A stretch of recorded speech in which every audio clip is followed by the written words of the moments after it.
Assalamualaikum warahmatullahi wabarakatuh, Sobat RH sekalian. Jumpa lagi kita di channel yang keren ini. Keren jelas. Saya nggak tega kenceng-kenceng. Soalnya di depan saya ada orang yang halus. Beliau adalah Habib Hanif. Assalamualaikum warahmatullahi wabarakatuh, Bib. Waalaikumsalam warahmatullahi wabarakatuh. Makasih Bib ya sudah mau bertandang ke sini lagi. Alhamdulillah bersilaturahmi untuk kedua kalinya. Alhamdulillah. Jadi Habib mau ngomong tentang cinta tanah air, tapi saya appeal sedikit ya kan. Masa nggak ngomong KM 50? Betul. Kita kan tidak ngomong sesuatu yang mengawang-awang tapi fakta kan. Fakta. Nah, Bib, banyak hal yang terkait dengan KM 50 yang kemarin orang nggak berani ngomong ya, tapi setelah adanya kasus Brigadir J ini orang kok tiba-tiba dejavu, kok mirip, CCTV hilang, kemudian TKP dirusak, alat bukti dihilangkan dan lain sebagainya. Kita tahu, sepanjang yang saya tahu Bib ya, itu pengadilan itu baru terhadap 4 orang, tapi 2 orang lain saya katakan dengan bahasa yang satir seperti free of charge, gratis. Iya. Kok ada nyawa meninggal gratis gitu. Nah, saya tidak tahu Habib mau komentar seperti apa. Silakan Bib. Baik, bismillahirrahmanirrahim. Alhamdulillahirabbil alamin. Allahumma shalli wa sallim ala sayyidina Muhammadin al-Fatih lima ughliq wal khatim lima sabaq. Nasiril haqqi bil haqq wal hadi ila siratal mustaqim wa ala alihi wa sahbihi haqqa qadrihi wa miqdarihi al-azim. أما بعد وقل رب اشرح لي صدري ويسر لي أمري واحلل عقدة من لساني يفقهوا قولي وسدد لساني واهد قلبي بحق النبي صلى الله عليه وسلم وعلى آله وصحبه. Nah, sebelumnya terima kasih banyak Bang Refli atas kesempatannya. Senang saya bisa datang ke podcast yang insya Allah penuh manfaat ini. Amin, amin. Mudah-mudahan channel Bang Refli Harun selalu dijaga oleh Allah Subhanahu wa Ta'ala. Beliau dan keluarga juga dijaga oleh Allah Subhanahu wa Ta'ala. Nah, jadi terkait KM 50 ya Bang ya. Ya kita sama-sama tahu lah. Bahkan dari sebelum ada kasus Brigadir J pun saya lihat, sejauh pengamatan saya, soal KM 50 ini kasus yang nggak ada basinya Bang. Karena memang masih banyak kejanggalan-kejanggalan yang belum terjawab bagi masyarakat. Sehingga kasus ini nggak ada basinya. Dalam masalah apapun ya netizen nyinggungnya KM 50 lagi. Iya. Bahkan saya dapat info dari banyak kawan-kawan bahwasanya di Twitter itu nggak berhenti ada yang berkaitan dikit KM 50 muncul lagi. Artinya kenapa ini kok tanda tanya bisa terus-terusan muncul, padahal biasanya masyarakat kita ini kalau ada satu isu nggak lama biasanya redam, redup, basi, cepat lupa. Tapi KM 50 nggak lupa-lupa. Jawabannya sederhana, karena masyarakat kita, khususnya kami umat Islam, dan lebih khususnya lagi kami dari 212, FPI dan lain sebagainya, masih merasakan kami belum mendapatkan keadilan dalam masalah ini. Apalagi keluarga 6 syuhada ini, mereka belum mendapatkan keadilan. Dan masyarakat melihat, menurut perspektif saya dan saya sendiri merasakan itu, kita belum mendapatkan keadilan dalam masalah ini. Masih terlalu banyak pertanyaan-pertanyaan yang belum terjawab. Nah, apalagi saat ini ditambah munculnya kasus Brigadir J, pembunuhan berencana Brigadir J yang dilakukan oleh Irjen FS dan kawan-kawan. Oh, ini makin membuat masyarakat menghidupkan lagi masalah KM 50 ini Bang.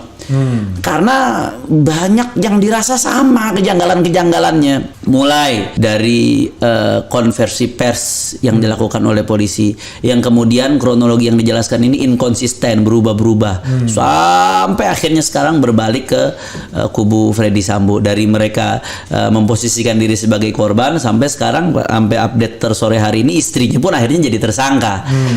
Artinya ada inkonsisten. KM 50 pun seperti itu, ada inkonsisten. Saya ingat betul waktu Kapolda itu melakukan konversi pers, katanya ada 10, ya, kemudian dikejar 10 dan lain sebagainya. Ternyata dengan 6 meninggal tembak-menembak, 4 ya. Ternyata rekonstruksi Polri sendiri, Mabes akhirnya nggak mengatakan nggak ada itu. Artinya nggak menjelaskan itu ada. Dari Komnas HAM sendiri nggak ada. Beda dengan kami dari awal, dari FPI. Kronologi kami konsisten, nggak ada perubahan, karena apa adanya kronologi tersebut, dan itu sangat logis.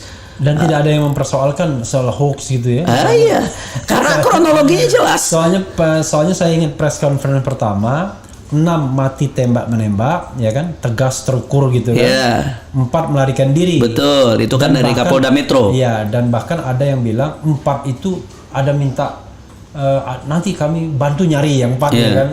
Tapi setelah itu cerita itu nggak ada lagi. Cerita Berubah belok. cerita yang terus digaungkan itu adalah 6 saja. 6 dan rekonstruksinya pun demikian. Iya. Kemudian rekonstruksinya tidak 6 mati tembak menembak, yang iya, mati itu cuma 2. 2, kemudian 4 masih hidup dimasukkan ke mobil, rekonstruksi versi mereka. Iya. Dan seterusnya. Kemudian 4 dibunuh di mobil. Iya. Itu. Mobil Xenia. Begitu pula rekonstruksinya, kronologi yang dipaparkan oleh Komnas HAM itu beda dengan yang disampaikan oleh Kapolda. Artinya ada inkonsisten. Itu mungkin saya nggak tahu kalau kita yang bicara seperti itu mungkin udah kena pasal 14 ayat 1 Undang-Undang Nomor 1 Tahun 46 itu Bang Anda Refli. hafal ya?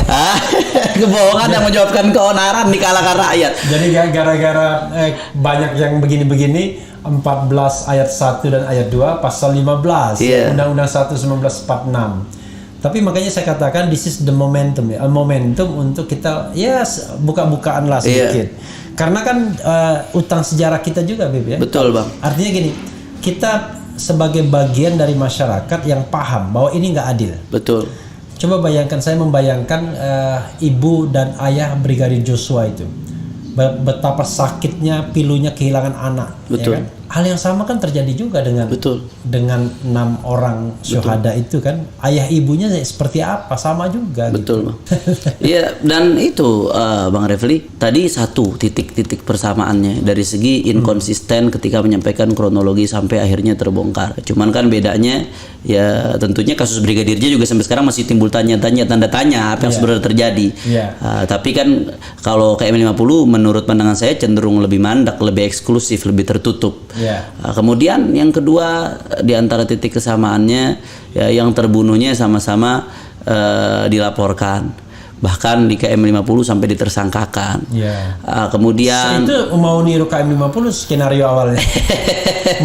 Mayat mau ditersangkakan. Mungkin. Setelah itu di SP3 kan case close. Ya kan? Maunya kan begitu. tapi akhirnya nggak jadi, nggak sampai ke Nggak situ. jadi. Kemudian juga pelakunya sama-sama aparat. Kemudian ada orang-orang yang terlibat di dalam KM50 saat ini juga terlibat di kasus Brigadir J. Bahkan seperti Irjen FS sendiri kan saat itu memimpin tim untuk investigasi dari divisi Propam Polri. Artinya dia termasuk dari bagian rangkaian KM50 saat itu. Apakah ada pelanggaran etik Atau tidak. Ternyata sekarang terbukti orangnya jadi tersangka pembunuhan berencana. Artinya justru publik di sini ternyata yang mereksa ini orang yang saat ini melakukan pembunuhan berencana yang begitu menggegerkan publik. Tentunya yang telah terjadi sudah seharusnya untuk dibuka kembali. Bahkan Bang, ada yang lebih, kalau bahasa usul fikihnya qiyas aulawi, titik kesamaan bahkan lebih. Qiyas aulawi, lebih. Kita ada titik kesamaan antara KM50 dengan kasus Brigadir J. Tapi menurut kami bahkan lebih. Kenapa lebih? Ini korbannya 1, ini 6. Iya. Ya. Jadi artinya harusnya lebih serius lagi. Iya. Jadi Bib, kalau mau lebih serius itu gini, saya kan selalu mengidentifikasikan 3 hal kenapa Brigadir J ini agak berhasil nendang ya. Satu, masyarakat ini kompak di bawah. Tidak memandang ini sebagai kasus sara, suku, agama, ras, antar golongan, tapi memandang ini adalah tragedi kemanusiaan. Betul. Nah, sehingga tidak ada upaya dari kelompok-kelompok tertentu yang seolah-olah malah bergembira. Karena miris hati ini kan. Betul. Bagaimana mungkin ada 6 manusia meninggal, tiba-tiba ada kiriman karangan bunga selamat. Betul. Ya kan? Selamat bertemu bidadari dan lain sebagainya. Itu kan betul-betul membuat kita menangis kan. Lalu kalau itu nggak ada yang di sini, yang menghina Brigadir J itu nggak ada. Yang tadinya bekerja untuk mengaburkan itu nggak ada. Betul. Nah tapi yang kedua dari atas ada political will, ada goodwill dari kekuasaan tertinggi Presiden Jokowi. Kita frankly speaking aja lah ya kan, Allah yang paling besar kan. Nah ada paling tidak ada statement yang keras walaupun dia bilang pesan. Saya sudah pesan ya, bukan pesan. Kemudian karena ada 2 arus bawah dan atas ini, maka internal Polri sendiri akhirnya nggak bisa ngapa-ngapain, apalagi mereka sendiri nggak kompak. Betul. Ada arus yang ingin membuat rekayasa menyelamatkan Sambo, ada yang ingin mengorban, kalaupun ada korban ya yang Baradae saja, ada yang ingin membuka sama sekali. Bahkan ada yang mengancam mengundurkan diri. Nah, saya tidak melihat itu di KM 50, Bib ya. Betul. Jadi masyarakatnya ada yang menghina malah, kekuasaan puncaknya nggak punya keinginan, ya kan? Menko Polhukam kan bagus banget nih kalau sekarang kan, Pak Mahfud kenapa nggak sebagus waktu KM 50? Iya kan? Betul. Sebenarnya bukan hanya KM 50, Bib. Ada yang perempuan yang nembak-nembak di Mabes Polri gitu-gitu yang pakai senapan angin tiba-tiba dimatiin, nggak ada investigasi lebih lanjut. Twailibi Ustadz yang meninggal di penjara. Iya. Itu kan meninggal. Kalau kita belajar tentang hak asasi manusia, apapun motifnya itu nyawa, the right to life itu sudah diambil gitu. Betul. Tapi kok nggak ada Komnas HAM sebagai pihak yang paling berkepentingan, rekomendasinya tolong usut tembak serangan kepada petugas dan kepemilikan senjata. Lah itu kan minornya, yang mayornya itu adalah soal pelanggaran HAM, matinya orang seharusnya gitu ya. Bib, apalagi Bib? Silakan Bib. Jadi saya colongan juga untuk menyampaikan unek-unek ya. Iya, jadi gini Bang, betul kata antum tadi, salah satu yang bikin kasus Brigadir J ini terus naik karena masyarakat kita kompak, tidak dipecah oleh isu SARA. Seharusnya hal yang sama juga terjadi di kasus KM 50 seharusnya. Kenapa? Kalau kita berpikir dengan jernih dan dewasa, 6 syuhada ini rahimahumullah rahmatul abrar, mereka punya ayah, mereka punya ibu, mereka punya keluarga, mereka punya harapan, mereka punya masa depan, mereka manusia. Dan maaf ngomong, mereka juga bukan keluarga mampu rata-rata. Betul. Ada di antara mereka yang tulang punggung buat keluarganya. Jadi sebagaimana Brigadir J manusia, mereka juga manusia. Brigadir J 1 orang, ini mereka 6 orang, 6 jiwa, 6 orang muslim bahkan saudara, bagi yang sesama muslim ya. Artinya ada ikatan tambahan saudara seiman, seislam. Jadi kalau ini tidak dituntaskan dengan baik, maka hal seperti ini bisa menimpa siapapun. Anda yang hari ini tertawa, mungkin Anda bisa jadi korban besok. Anda yang hari ini tertawa, bertepuk tangan, mendukung sebuah kezaliman, mendukung sebuah kemunkaran, ya mungkin Anda yang besok akan jadi korban. Kita nggak pernah tahu, Bang Refli. Karenanya jangan pernah menganggap remeh kasus pembunuhan apapun, apalagi yang betul-betul janggal, dan hati nurani nggak bisa bohong lah. Hati nurani kita nggak bisa bohong. Bagaimana banyak terjadi hal-hal yang betul-betul janggal, dan saya yakin sampai detik ini saya betul-betul yakin bahwasanya 6 syuhada ini qutilu zulman, mereka dibunuh secara dizalimi. Saya yakin betul, dan saya yakin Allah Subhanahu wa taala berjanji ya la antaqimanna 'ala zalim walau ba'da hin. Allah itu bersumpah, aku akan membalas orang yang zalim walaupun setelah sekian waktu. Tapi kita nggak tahu bagaimana cara Allah membalas. Cara Allah ini indah, Bung Refli. Cara Allah indah. Kadang-kadang kita pengennya pakai cara yang ada di benak kita. Kita nggak sabar. Tapi Allah punya cara sendiri yang lebih tiba-tiba indah. Kita diam aja terjadi. Padahal kita nggak ngapa-ngapain. Naam, di dunia wal akhirah. Itu baru di dunia. Maksiat itu, di antara maksiat ada yang hukumannya di akhirat, tapi ada maksiat yang hukumannya dipercepat di dunia, Bang Refli. Satu, durhaka sama orang tua, itu hukumannya dipercepat di dunia. Kedua, uququl walidain, qat'ur rahim, memutuskan silaturahmi. Yang ketiga diantaranya kezaliman. Kezaliman itu termasuk satu dosa yang hukumannya dipercepat di dunia sebelum di akhirat. Ngeri Bang Refli. Jadi ya silahkan yang menutupi mungkin bisa menutupi, manusia tidak melihat, walaupun manusia juga tidak bodoh. Meskipun tidak melihat, tidak berkuasa, manusia tidak bodoh, tapi Allah nggak pernah tidur. Allah Maha tahu, tidak ada yang bisa direkayasa di hadapan Allah Subhanahu wa taala. Gusti boten sare ya, Pak ya? Gusti Allah boten sare. Bib, ada satu klarifikasi sedikit Bib ya, sebelum Habib ngomong soal cinta negara dalam Islam itu, kan sering disebut-sebut bahwa Habib pernah di waktu kejadian hari H itu dipepet mobil, kemudian dia buka kaca dan dia memberikan tanda jari yang jari tengah, kurang ajar lah ya, kira-kira gitu. Itu ada ya memang ya? Ada memang. Jadi saya cerita kronologinya sedikit ya Bang Refli. Kejadiannya saat itu kan Ahad malam Senin. Kalau nggak salah kita keluar dari Sentul itu sekitar jam 10 atau jam 11 malam. Kita tujuan mau ke Kerawang. Ini yang perlu saya buka nih. Ke Kerawang itu kita ke villa. Jadi Habib Rizik itu suka pengajian dengan keluarga. Jadi beliau tuh ngajarkan bukan cuma ngajarkan umat juga, keluarga juga. Beliau nggak lupa menyisihkan waktu untuk pengajian sama keluarga. Jadi ke Kerawang itu untuk ke salah satu villa kampung turis yang ada di Kerawang, yang memang punya salah satu sahabat itu untuk liburan istirahat, karena beliau pulang dari Makkah belum istirahat tuh, maraton sampai masuk rumah sakit apa kan. Beliau butuh istirahat, pemulihan sekaligus pengajian internal keluarga. Karena internal keluarga cukup banyak kan, anak, cucu, mantu. Bergerak dari Sentul. Itu kurang lebih 8 mobil. 4 mobil laskar yang ngawal, 4 mobil keluarga. Saya ingat waktu itu urutannya 1 di depan mobil Habib Rizik.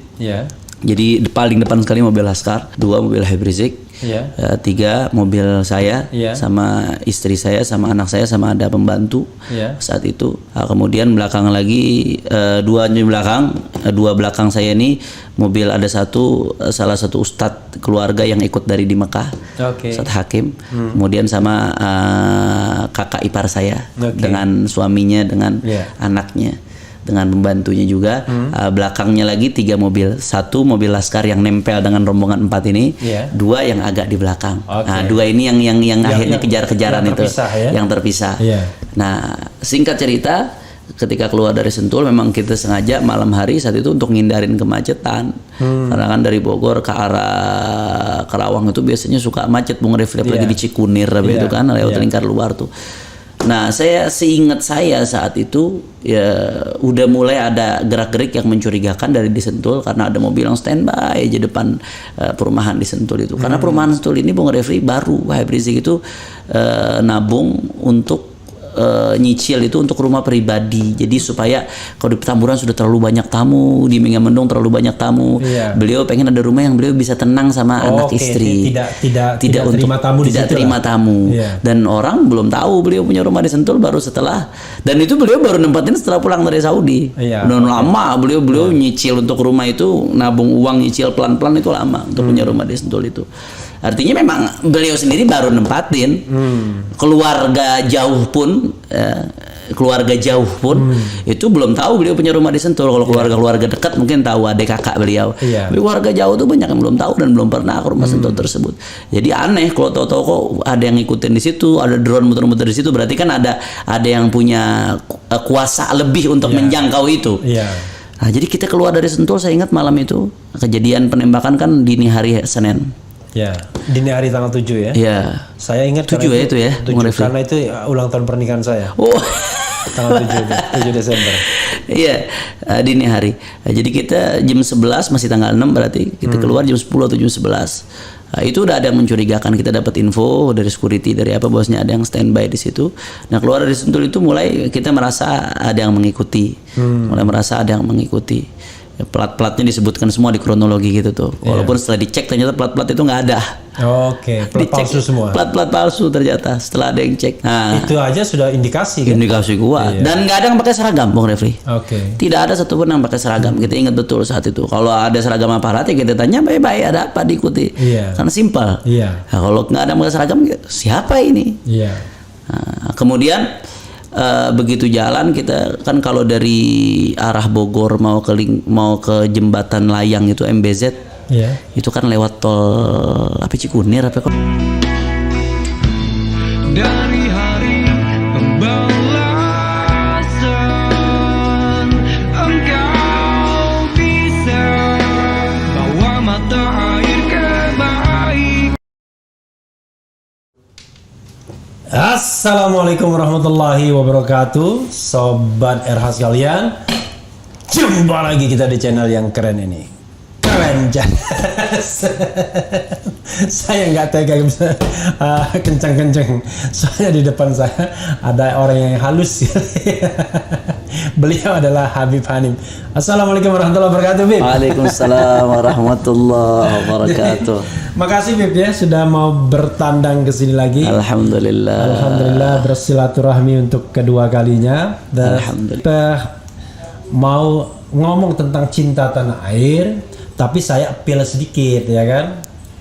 Masa nggak ngomong KM 50? Betul. Kita kan tidak ngomong sesuatu yang mengawang-awang, tapi fakta kan? Fakta. Nah, Bib, banyak hal yang terkait dengan KM 50 yang kemarin orang nggak berani ngomong. Ya, tapi setelah adanya kasus Brigadir J ini, orang kok tiba-tiba deja vu. Kok mirip, CCTV hilang, kemudian TKP dirusak, alat bukti dihilangkan dan lain sebagainya dan lain sebagainya. Dan kita tahu, sepanjang yang saya tahu Bib ya, itu pengadilan itu baru terhadap 4 orang. Tapi 2 orang lain saya katakan dengan bahasa yang satir, seperti free of charge, gratis. Iya. Kok ada nyawa meninggal gratis gitu. Nah, saya tidak tahu Habib mau komentar seperti apa. Silakan Bib. Baik, bismillahirrahmanirrahim. Alhamdulillah rabbil alamin. Allahumma shalli wa sallim ala sayyidina Muhammadin al-Fatih lima ughliq wal khatim lima sabaq.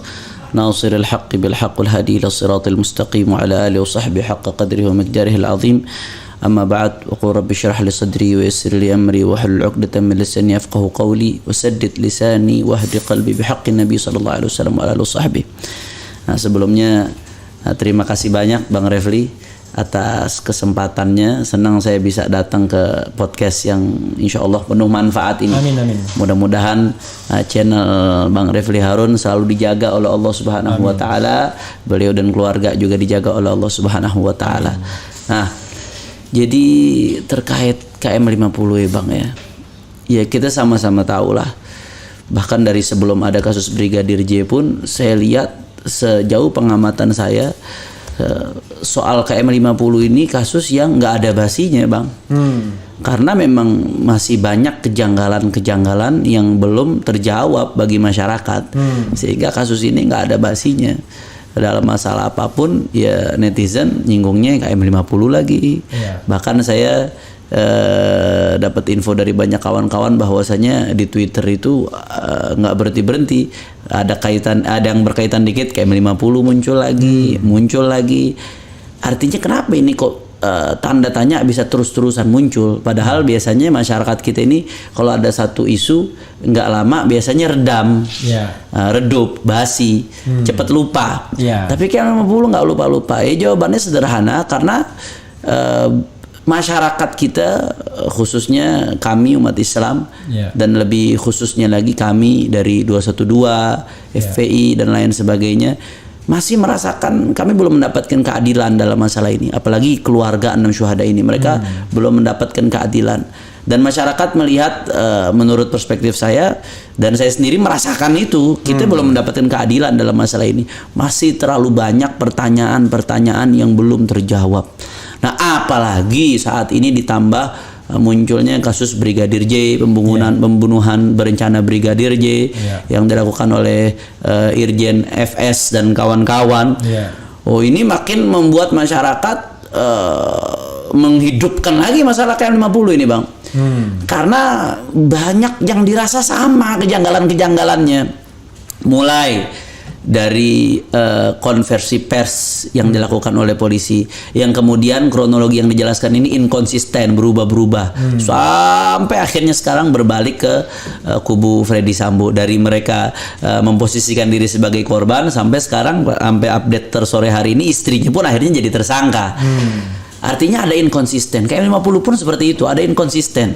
Saya ingat betul waktu Kapolda itu melakukan konversi pers, katanya ada 10, ya, kemudian dikejar 10 dan lain sebagainya.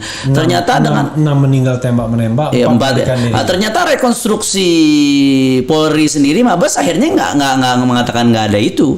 Artinya nggak menjelaskan itu ada. Dari Komnas HAM sendiri nggak ada. Beda dengan kami dari awal, dari FPI. Kronologi kami konsisten, nggak ada perubahan, karena apa adanya kronologi tersebut, dan itu sangat logis dan tidak ada yang mempersoalkan soal hoax gitu ya. Iya, karena kronologinya jelas. Soalnya saya ingat press conference pertama, 6 mati tembak menembak, ya kan, tegas terukur gitu kan. 4 melarikan diri. Betul, itu kan dari Kapolda Metro. Iya, dan bahkan ada yang bilang 4 itu ada minta nanti kami bantu nyari yang 4 ya kan. Tapi setelah itu cerita itu nggak ada lagi. Cerita berubah belok. Cerita yang terus digaungkan itu adalah 6 saja. 6 dan rekonstruksinya pun demikian. Iya. Kemudian rekonstruksinya tidak 6 mati tembak menembak, yang iya, mati itu cuma 2. 2, kemudian 4 masih hidup dimasukkan ke mobil, rekonstruksi versi mereka. Iya. Dan seterusnya. Kemudian 4 dibunuh di mobil. Iya. Itu. Mobil Xenia. Begitu pula rekonstruksinya, kronologi yang dipaparkan oleh Komnas HAM itu beda dengan yang disampaikan oleh Kapolri. Artinya ada inkonsisten. Itu mungkin saya nggak tahu kalau kita yang bicara seperti itu mungkin udah kena pasal 14 ayat 1 Undang-Undang Nomor 1 Tahun 46 itu Bang Refli. Hafal ya. Kebohongan yang menyebabkan keonaran di kalangan rakyat. Jadi gara-gara banyak yang begini-begini, 14 ayat 1 dan ayat 2 pasal 15 Undang-Undang 1 1946. Tapi makanya saya katakan this is the momentum ya, momentum untuk kita buka-bukaan lah sedikit. Karena kan utang sejarah kita juga Bib ya. Betul Bang. Artinya gini, kita sebagai bagian dari masyarakat yang paham bahwa ini nggak adil. Betul. Coba bayangkan, saya membayangkan ibu dan ayah Brigadir Joshua itu. Betapa sakitnya pilunya kehilangan anak. Betul. Ya kan? Hal yang sama kan terjadi juga dengan Betul. dengan 6 orang syuhada itu kan. Ayah ibunya seperti apa, sama juga. Betul Bang. Iya, dan itu Bang Refli tadi satu titik-titik persamaannya dari segi inkonsisten ketika menyampaikan kronologi sampai akhirnya terbongkar. Cuman kan bedanya ya tentunya kasus Brigadir J juga sampai sekarang masih timbul tanda tanya apa yang sebenarnya terjadi. Tapi kan kalau KM50 menurut pandangan saya cenderung lebih mandak, lebih eksklusif, lebih tertutup.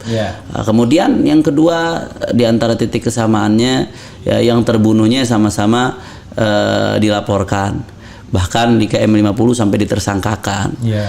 Kemudian itu mau niru KM50 skenario awalnya. Mayat mau ditersangkakan. Mungkin. Setelah itu di SP3 kan case close. Maunya kan begitu. Tapi akhirnya nggak jadi, nggak sampai ke situ. Kemudian juga pelakunya sama-sama aparat. Kemudian ada orang-orang yang terlibat di dalam KM50. Saat ini juga terlibat di kasus Brigadir J. Bahkan seperti Irjen FS sendiri kan saat itu memimpin tim untuk investigasi dari divisi Propam Polri. Artinya dia termasuk dari bagian rangkaian KM50 saat itu. Apakah ada pelanggaran etik atau tidak. Ternyata sekarang terbukti orangnya jadi tersangka pembunuhan berencana. Artinya justru publik di sini ternyata yang mereksa ini orang yang saat ini melakukan pembunuhan berencana yang begitu menggegerkan publik. Tentunya yang telah terjadi sudah seharusnya untuk dibuka kembali. Bahkan Bang, ada yang lebih kalau bahasa usul fikihnya qiyas aulawi, titik kesamaan bahkan lebih. Qiyas aulawi. Lebih, kita ada titik samaan antara KM50 dengan kasus Brigadir J. Tapi menurut kami bahkan lebih. Kenapa lebih? Ini korbannya 1, ini 6. Jadi artinya harusnya lebih serius lagi. Jadi Bib, kalau mau lebih serius itu gini, saya kan selalu mengidentifikasikan 3 hal kenapa Brigadir J ini agak berhasil nendang ya. Satu, masyarakat ini kompak di bawah. Tidak memandang ini sebagai kasus sara, suku, agama, ras antar golongan, tapi memandang ini adalah tragedi kemanusiaan. Betul. Nah, sehingga tidak ada upaya dari kelompok-kelompok tertentu yang seolah-olah malah bergembira. Karena miris hati ini kan. Betul. Bagaimana mungkin ada 6 manusia meninggal, tiba-tiba ada kiriman karangan bunga selamat. Betul. Ya kan? Selamat bertemu bidadari dan lain sebagainya. Itu kan betul-betul membuat kita menangis kan. Lalu kalau itu nggak ada yang di sini, yang menghina Brigadir J itu nggak ada. Yang tadinya bekerja untuk mengaburkan itu nggak ada. Betul.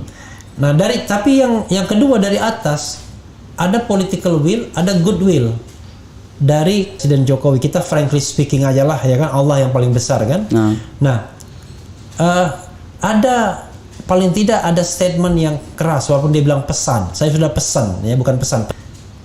Kemudian karena ada 2 arus bawah dan atas ini, maka internal Polri sendiri akhirnya nggak bisa ngapa-ngapain, nggak kompak. Betul. Ada arus yang ingin membuat rekayasa menyelamatkan Sambo, ada yang ingin mengorban, kalaupun ada korban ya yang Baradae saja, ada yang ingin membuka sama sekali, bahkan ada yang mengancam mengundurkan diri. Nah, saya tidak melihat itu di KM 50, Bib ya. Betul. Jadi masyarakatnya ada yang menghina malah. Kekuasaan puncaknya nggak punya keinginan, ya kan? Menko Polhukam kan bagus banget nih kalau sekarang kan. Pak Mahfud, kenapa nggak sebagus waktu KM 50? Iya kan? Betul. Sebenarnya bukan hanya KM 50, Bib. Ada yang perempuan yang nembak-nembak di Mabes Polri gitu-gitu yang pakai senapan angin tiba-tiba dimatiin. Ada investigasi lebih lanjut. Ustadz yang meninggal di penjara. Iya. Itu kan meninggal. Kalau kita belajar tentang hak asasi manusia, apapun motifnya itu sudah diambil gitu. Betul. Tapi kok nggak ada Komnas HAM sebagai pihak yang paling berkepentingan, rekomendasinya tolong usut tembak serangan kepada petugas dan kepemilikan senjata. Lah, itu kan minornya. Yang mayornya itu adalah soal pelanggaran HAM, matinya orang seharusnya gitu ya. Bib, apa lagi Bib? Silakan Bib. Jadi saya colongan juga untuk menyampaikan unek-unek ya. Silakan. Iya, jadi gini Bang, betul kata antum tadi, salah satu yang bikin kasus Brigadir J ini terus naik karena masyarakat kita kompak, tidak dipecah oleh isu SARA. Seharusnya hal yang sama juga terjadi di kasus KM 50 seharusnya. Kenapa? Kalau kita berpikir dengan jernih dan dewasa, 6 syuhada ini rahimahumullah rahmatul abrar, mereka punya ayah, mereka punya ibu, mereka punya keluarga, mereka punya harapan, mereka punya masa depan, mereka manusia.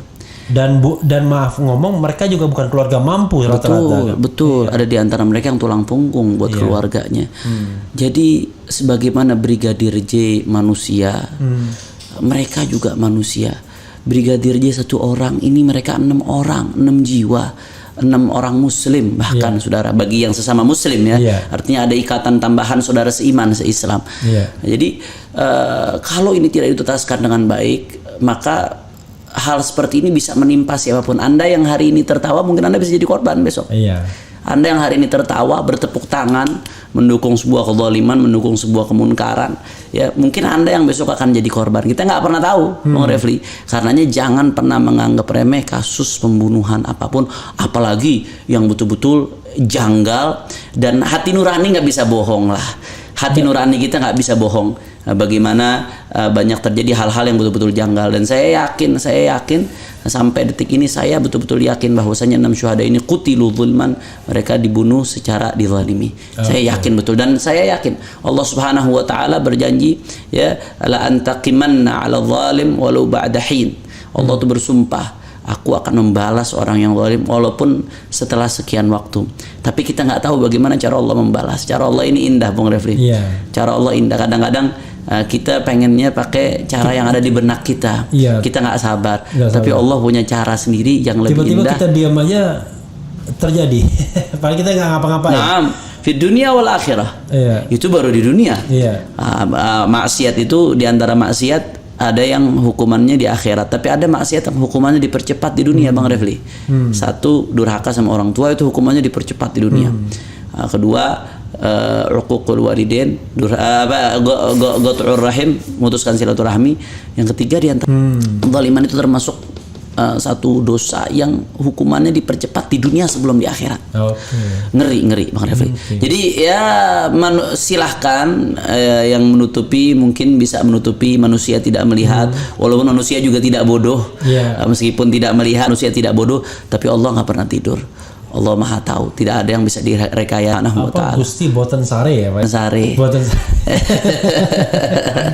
Bib, ada satu klarifikasi sedikit Bib ya, sebelum Habib ngomong soal cinta negara dalam Islam itu. Habib pernah di waktu kejadian hari H itu dipepet mobil, kemudian dia buka kaca dan dia memberikan tanda jari yang tengah kurang ajar lah ya, kira-kira gitu. Itu ada ya memang ya? Ada memang.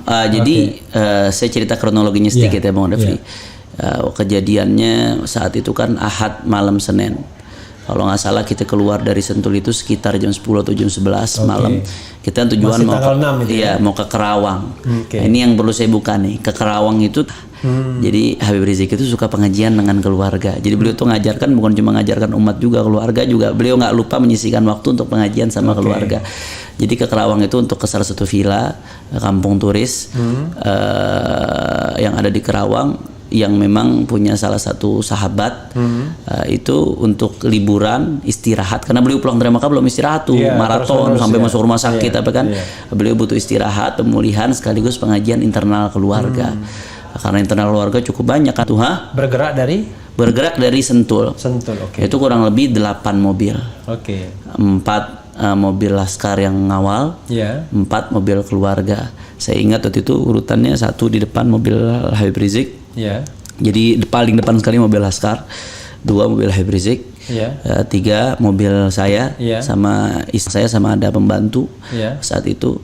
Kemudian belakang lagi 2 belakang saya ini mobil, ada salah satu ustadz keluarga yang ikut dari di Mekah, Ustadz Hakim.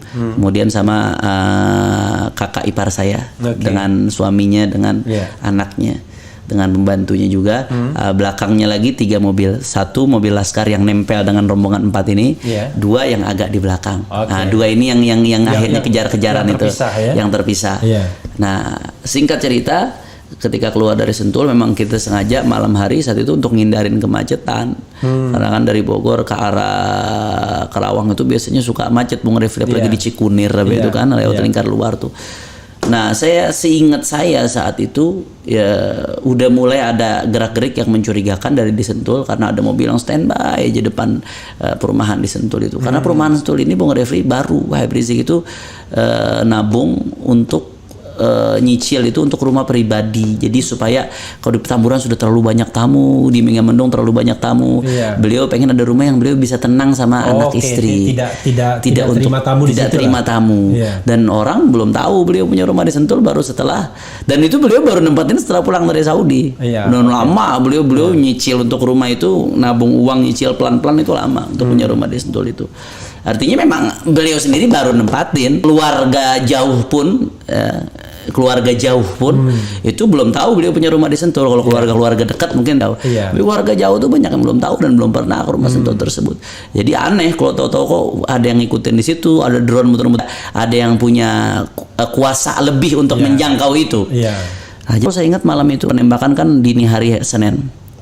Dini hari tanggal 7 ya. Saya ingat 7 ya itu ya. 7, karena itu ulang tahun pernikahan saya. Tanggal 7 Desember. Dini hari. Jadi kita jam 11, masih tanggal 6 berarti kita keluar jam 10 atau jam 11. Itu udah ada yang mencurigakan, kita dapat info dari security, dari apa, bosnya ada yang standby di situ. Nah, keluar dari Sentul itu mulai kita mulai merasa ada yang mengikuti. Plat-platnya disebutkan semua di kronologi, walaupun setelah dicek ternyata plat-plat itu nggak ada. Plat palsu semua. Plat palsu ternyata. Nah, itu aja sudah indikasi kan? Indikasi kuat. Dan nggak ada yang pakai seragam, Bung Refli. Tidak ada satupun yang pakai seragam. Kita ingat betul saat itu. Kalau ada seragam aparat ya kita tanya baik-baik, ada apa diikuti. Karena simpel. Nah, kalau nggak ada yang pakai seragam, siapa ini? Nah, kemudian begitu jalan kita kan, kalau dari arah Bogor mau ke jembatan layang itu MBZ Cikunir apa kalau nggak salah ya. Pokoknya keluar tuh yang mau arah lingkar, kemudian lewat tol itu yang mau ke arah jembatan. Nah, di tol itu tuh titik di mana, karena malam saya nggak perhatian, cepat juga posisi kita saat itu. Di tengah jalan tuh ada Allah janji kau akan kembali.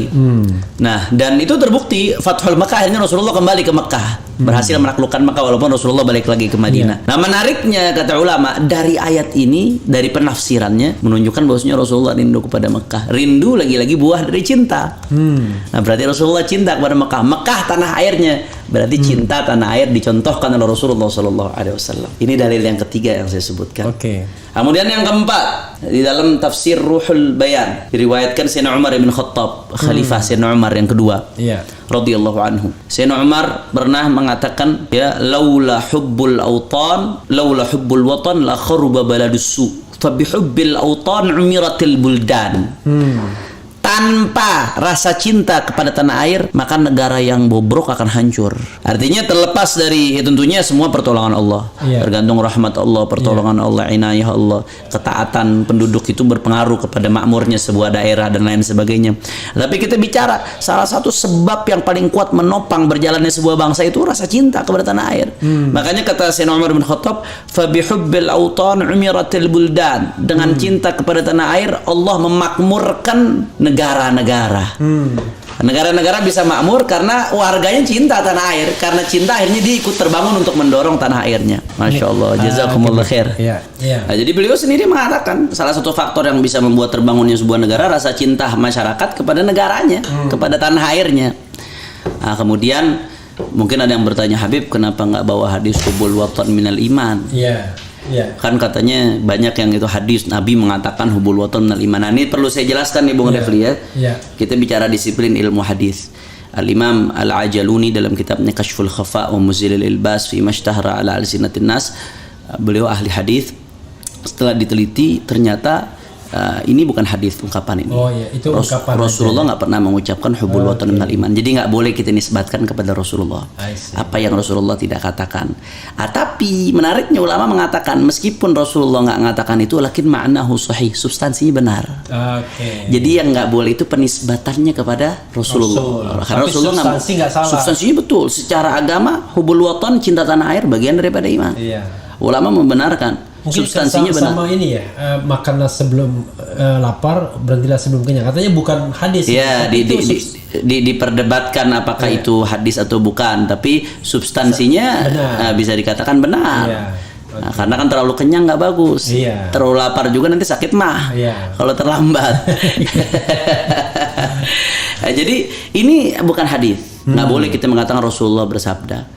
Nah, tapi substansinya benar. Konsep hubul watan minal iman itu benar kata Imam Al-Ajaluni. Ya, apalagi di situ di dalam cinta tanah air kan ada sifat gotong royong, saling membantu, menyambung silaturahmi, memberikan manfaat kepada orang banyak. Itu kan ada di balik rasa cinta kepada tanah air. Nah, karenanya perlu saya luruskan, jangan lagi mengatakan itu hadisnya Rasulullah SAW. Tapi silahkan kita mengatakan sebagai kata mutiara itu betul.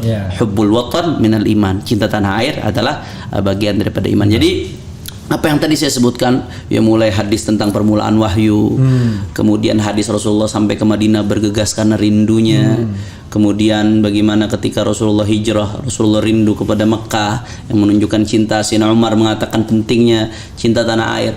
Nah, ini jadi motivasi kuat bagi setiap muslim untuk cinta kepada tanah airnya. Artinya cinta tanah air ini bukan karena faktor perasaan saja, bukan karena faktor tabiat manusia saja, tapi perintah syariat. Makanya saya selalu bilang begini, nggak usah ragukan deh cinta tanah airnya habaib, ulama, kiai, ustadz, nggak usah ragukan. Kenapa? Karena kami belajar cinta tanah air bukan dari barat. Kami bukan belajar cinta tanah air dari kaum nasionalis, enggak. Kami nggak belajar cinta tanah air dari timur. Kami nggak belajar cinta tanah air dari orientalis, dari sekuleris dan lain sebagainya, enggak. Kami belajar cinta tanah air dari Rasulullah SAW. Karena Rasulullah yang ngajarkan kami untuk cinta kepada tanah air. Makanya bahkan sebelum kami lahir pun darah cinta tanah air itu udah ngalir di kakek-kakek kami, di guru-guru kami, di mata rantai keilmuan kami sampai ke Rasulullah SAW. Karena ini dicontohkan langsung oleh baginda Nabi besar Muhammad SAW. Jadi motifnya betul-betul karena ajaran Rasulullah. Tulus. Kami nggak bukan. Kalau misalnya kita kaitkan dengan yang tadi ekstrim kanan ekstrim kiri itu, kenapa muncul seperti itu? Ya mungkin karena kurangnya pemahaman. Karena kurangnya pemahaman. Kalau ekstrim bisa satu karena kurangnya pemahaman, bisa satu lagi karena kepentingan, Bung Refli. Agenda politik. Agenda politik. Jadi ada pihak-pihak tertentu yang di framing seolah-olah anti tanah air, anti NKRI. Buat menstigma. Repot. Jadi bisa karena yang bersangkutan sendiri yang berulah, atau dia distigmatisasi orang lain. Nah, jadi begini Bung Refli, cinta tanah air itu bagus. Atau sebelumnya lah, pinter itu bagus, tapi merasa paling pinter nggak bagus. I see. Dermawan itu bagus. Merasa paling dermawan nggak bagus. Memahami Pancasila itu bagus. Merasa paling Pancasila sampai orang lain dituduh anti Pancasila itu nggak bagus. Cinta tanah air bagus. tapi merasa paling cinta cinta. tanah air sampai nuding orang lain Tidak cinta? itu repot tuh Bung Refli. Oke. Jadi itu, jadi nggak perlulah meragukan rasa cintanya habaib, ulama, asatid, kiai kepada tanah air. Rasa cinta kami udah kami buktikan dengan perbuatan, dengan darah, dengan nyawa, dengan semua yang kami punya, tulus tanpa menghalang. Paling gampang gini aja ngetesnya. Habib kalau olahraga suka apa? Saya Iya. sebenarnya bola, Sepak bola. sepak bola. Kalau bola sepak bola Indonesia lawan Uni Emirat Arab kan tetap pegang Indonesia. Indonesia lah, Itu aja. Indonesia lah. Itu aja yang ukurnya gitu. Mau lawan Qatar, Itu indikator sederhana. mau Ini- lawan negara-negara Muslim sekalipun. Betul Bang Refli. Tetap aja Indonesia yang menang. Betul. Gitu, pengennya. Belum lagi tadi saya katakan faktor kedua, faktor keindahan. Nggak ada alasan buat nggak mencintai bangsa ini. Oke. Keindahannya begitu luar biasa. Keindahan keberagaman, keindahan alamnya, keindahan perbedaan bahasanya. Luar biasa keindahan bangsa ini. Dan yang ketiga ihsan. Orang yang berbuat baik kepada kita, semakin sering kita akan cinta kepada dia. Iya. Jadi- maka negeri ini terlalu banyak berbuat baik kepada kita. Allah banyak memberikan kenikmatannya kepada kita di negeri ini. Iya. Walaupun tetap tadi dalam konteks keindahan dan ihsan kebaikan, tetap itu semuanya kembali kepada Allah. Keindahan negeri ini menciptakan Allah, maka cinta kita kepada negeri ini harusnya menambahkan cinta kita kepada Allah yang menciptakan negeri ini. Oke. Begitu juga semua yang kita dapatkan dari negeri ini, kita lahir, besar, tidur, makan, minum, bahkan buang air di negeri ini, semuanya itu anugerah Allah Subhanahu wa taala. Tapi Allah berikan kenikmatan itu melalui negeri ini. Iya. Jadi dengan 3 faktor ini, faktor agama, dorongan syariat, faktor keindahan negeri ini, faktor nikmat Allah yang Allah berikan kepada kita melalui negeri ini, maka nggak ada alasan buat kita untuk nggak cinta kepada negara. Tapi cara cintanya yang seperti apa? Ini. Jadi kalau saya mengkritik, itu bukan saya nggak cinta, karena saya saking cintanya kepada negeri Betul, ini. Bung Refli. Makanya saya mengingatkan kalau misalnya pemimpin belok, polisi tidak amanah, tidak jujur, ya kan? Karena kalau enggak, Kacau. iya, maunya kita surga ini tetap kita pelihara. Betul, ya. Surga Bung di Refli. dunia ini kan tetap Betul. kita pelihara. Makanya saya bilang gini, Bung, cintanya udah jelas. Cara mencintainya yang seperti apa? Ya. Jangan kayak anak ABG. Ngaku cinta tapi cara cintanya keliru dengan cara-cara yang melanggar etika akhirnya. Iya. Nah, jadi kita wajib cinta kepada negeri ini, harus. Itu tuntutan agama, itu tuntutan keindahan negeri, itu tuntutan moral. Tapi bagaimana cara mencintainya? Saya kasih analogi yang sederhana, Bung Refli. Kita cinta anak kita, maka kita akan menginginkan segala yang terbaik buat anak kita. Iya. Segala yang terbaik itu nggak melulu senyum. Iya. Ada kalanya marahnya kita itu yang terbaik buat Iya. anak. Bahkan nggak jarang gebuknya orang tua buat anak itu yang terbaik Kita kadang-kadang. marah itu bukan karena kita benci dia, Betul. karena kita cinta dia, pengen dia menjadi yang terbaik. kan, Betul. begitu. Makanya beragam cara umat Islam mengekspresikan rasa cintanya kepada tanah air. Ada yang mengekspresikan dengan bergerak di bidang dakwah.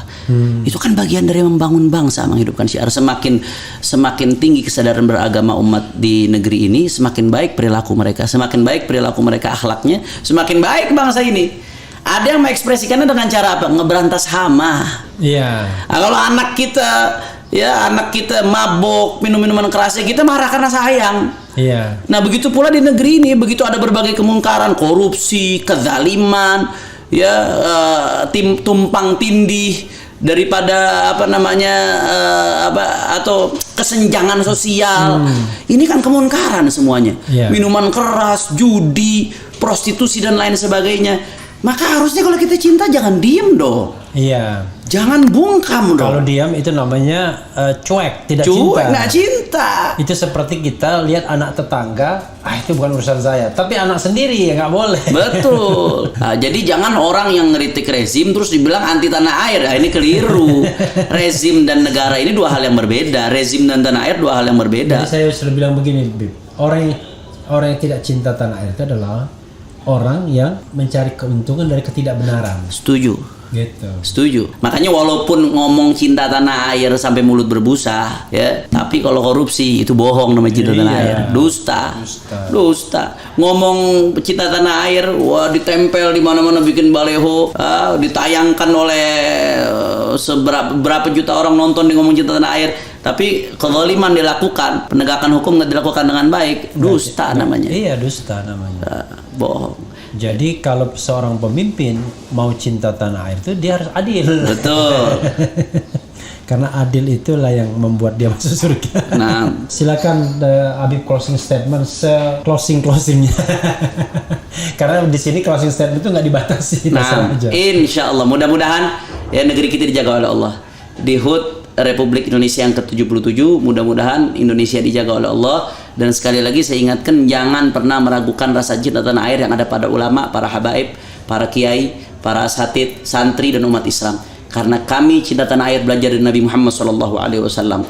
Ya, ada seorang ulama besar namanya Habib Idrus bin Salim Al-Jufri, Bung Refli, yang pendiri Al Khairat Palu. Iya. Yang namanya diabadikan. Oh, di Palu, Al Khairat. Iya, namanya diabadikan jadi nama bandara. Sebulan yang lalu saya ke Palu soalnya. Ya, namanya jadi nama bandara Sis Al-Jufri. Oh iya. Mutiara Sis Al-Jufri, Said Idrus Salim Al-Jufri. Oh, Itu pendiri Al Khairat. Beliau mendirikan lembaga pendidikan yang saat ini cabangnya 1000 lebih di Indonesia Timur. Tapi saya Luar menyesal. biasa. Kenapa? Saya nggak ngerti soalnya awalnya. Begitu saya tahu Al Khairat apa-apa, oh kenapa saya nggak mampir? Insya Allah nanti kapan-kapan ziarah Amin, mampir. amin. Nah, beliau mengatakan apa?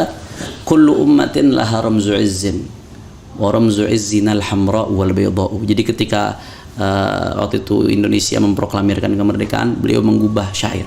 Di antara rangkaian syairnya, beliau ini bahasa Indonesianya nggak lancar. Oke.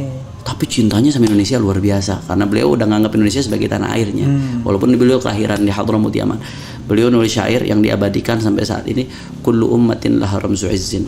Setiap bangsa punya simbol kemuliaan. Wa ramzu izzin al-hamra wal bayda'u, dan simbol kemuliaan kami adalah merah dan putih. Oke. Kata beliau.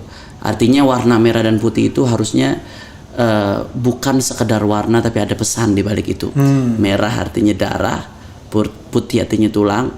Para pendiri bangsa, para pendahulu kita, apalagi para ulama yang merestui merah putih ini, pengen pesan kemerdekaan negeri ini bukan didapatkan dari hadiah dari penjajah, bukan dari Belanda, bukan dari Jepang, bukan juga hadiah dari Amerika yang menggepur Jepang saat itu.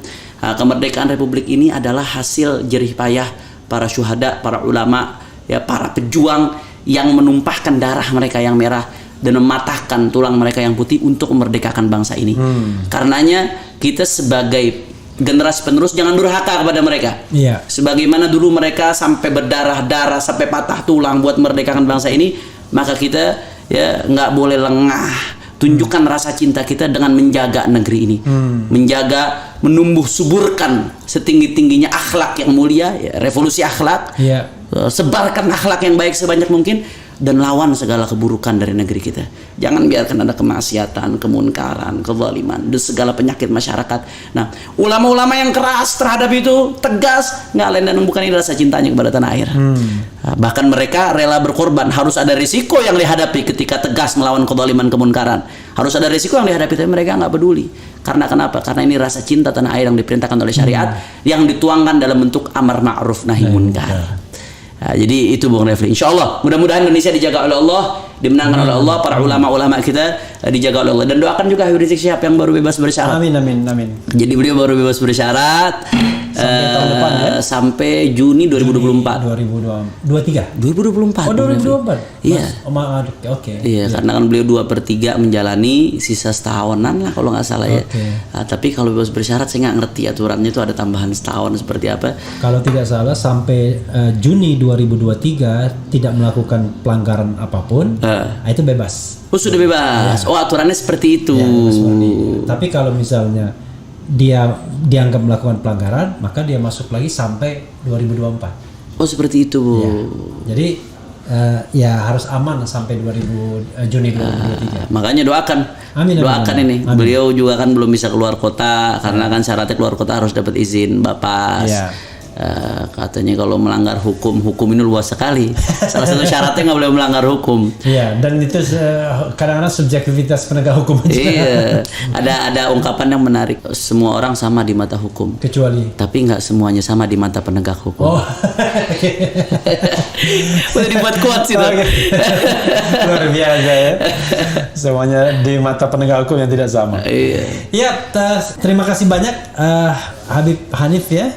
Ini kan menurut Anda apakah KM 50 sudah diproses secara adil? Saya mengadakan polling 73.000 yang voting, yang partisipannya belum atau tidak adil itu 94% yang mengatakan belum 94%. Ya. Yang ragu-ragu 2%. yang mengatakan adil 4%. Suara rakyat. Berapa yang ikut vote? 73.000. 73.000. Nah, nih. Oh, luar biasa. Ini nggak main-main. Enggak, dan ini nggak direkayasa. Dan ini nggak direkayasa. Mesinnya kan bukan kita yang punya. Betul. Kita cuma ngisi doang. Artinya ini suara rakyat. Iya. Tolong jangan diabaikan. Iya. Nah, kita pengen betul-betul dibuka. Saya yakin siapapun yang memberanikan diri untuk membuka ini, saya yakin apalagi dari pihak penguasa akan dimuliakan oleh Allah. Amin, amin, amin. Yang memberanikan diri untuk membela orang-orang zalim akan dimuliakan oleh Allah di dunia dan di akhirat. Kemuliaan dunia sebentar, tapi kemuliaan akhirat yang luar biasa. Dan terakhir Bung Revi, Iya. terakhir saya pengen ngundang buat semua sobat Refli. Iya. Insya Allah 11 September 11 September ya. 2022 Iya. Ahad sore, Iya. kami dari alumni Darul Lughah wa Dakwah. Saya kan alumni Pondok Pesantren Darul Lughah wa Dakwah Iya. Bangil Pasuruan. Iya. Saya Buya Yahya, Iya. Quraish Baharun dan banyak tokoh-tokoh yang alumni situ. Kita akan mengadakan haul pendiri Pondok Pesantren Darul Lughah Abu Yal Habib Hasan bin Ahmad Baharun di Istiqlal. Di Istiqlal ya. Di Istiqlal. Jadi Nanti begini Bib, Ah. itu nanti silakan Habib bikin flyernya. Nanti saya sosialisasikan. boleh, insya Allah. Mudah-mudahan bisa hadir. Iya. Jadi dihadiri para alim ulama, para asatid, para habaib dari berbagai wilayah, khususnya keluarga besar Darul Lughah Dakwah. Mudah-mudahan insya Allah yang kawan-kawan bisa hadir, Amin, amin.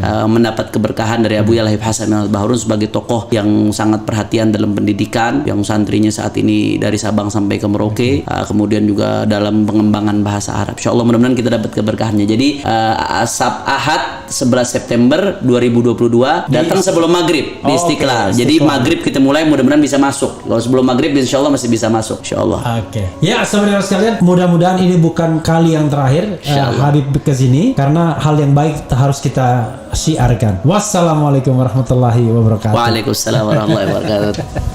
Jazakallah khair.